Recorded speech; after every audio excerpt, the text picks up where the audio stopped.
दुकानें बंद हो गई हैं गैस की किल्लत की वजह से। उन महिलाओं को समझाएंगे जो आपसे हक और उम्मीद की बात करती हैं, लेकिन आप उनको सिर्फ झुंझुना पकड़ाते हैं, आप सिर्फ जुमले करते। जाइए तो आप अभी गांव में, जाइए तो घर घर, जाइए तो नोएडा के घरों में जो महिला 10,000 रुपए कमा रही है और रो रो कर टीवी चैनल पर कह रही है मेरे बच्चे को रोज दवाई देनी है, लेकिन मैं उसको एक दिन छोड़कर एक दिन दवाई देती हूं क्योंकि मेरे पास पैसा नहीं है। वो आपको असलियत बताएगी। जाए तो ये लोग, मैं तो चाहती हूं ये जाए देश की महिलाओं के पास। देश की महिलाएं इनको ऐसा आईना दिखाएंगी कि अपने चेहरे से नफरत हो जाएगी। दूसरा, कल मैं रेवंत रेड्डी की प्रेस कॉन्फ्रेंस में, आप एक मिनट रुक जाइए, योगी जी पर सवाल पूछा गया था तो जरा योगी जी के मन के विचार भी सुन लिए जाएं। चलाइए भाई।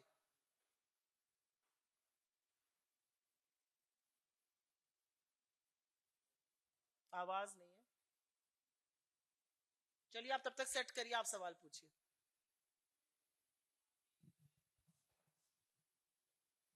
जी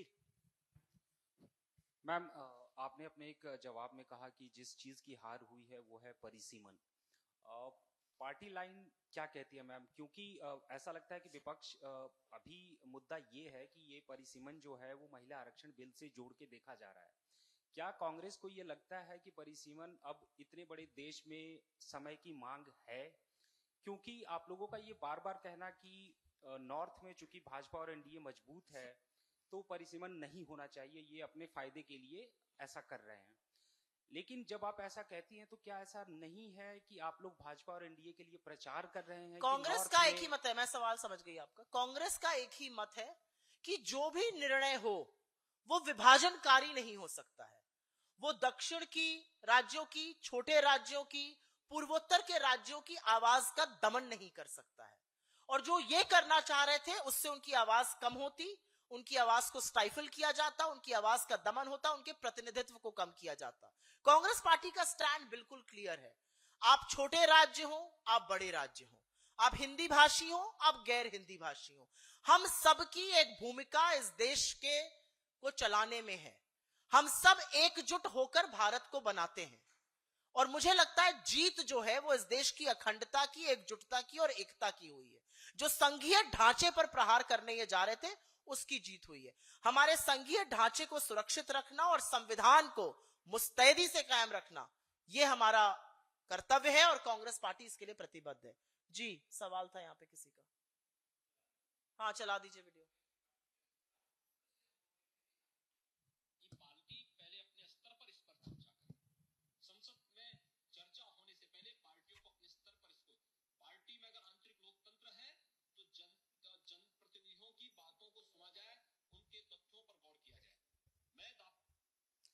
भाई योगी आदित्यनाथ जी बीजेपी के सांसद गोरखपुर से अपनी पार्टी को बोल रहे हैं पार्टी में चर्चा कीजिए।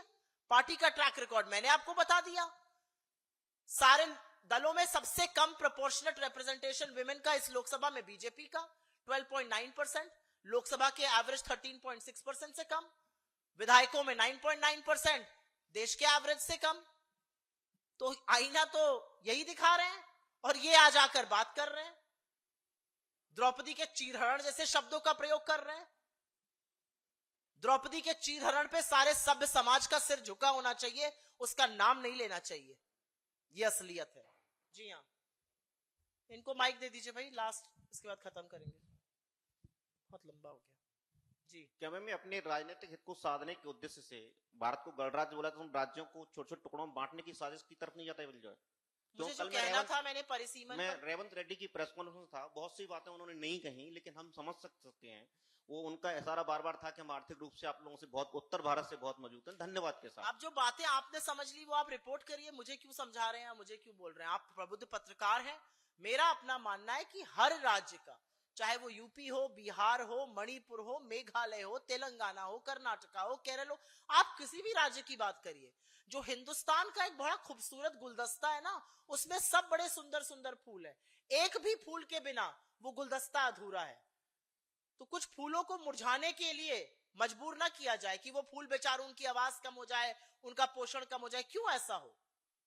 इसमें क्या गलत बात कह रहा है कोई? बहुत बहुत धन्यवाद आपका, शुक्रिया।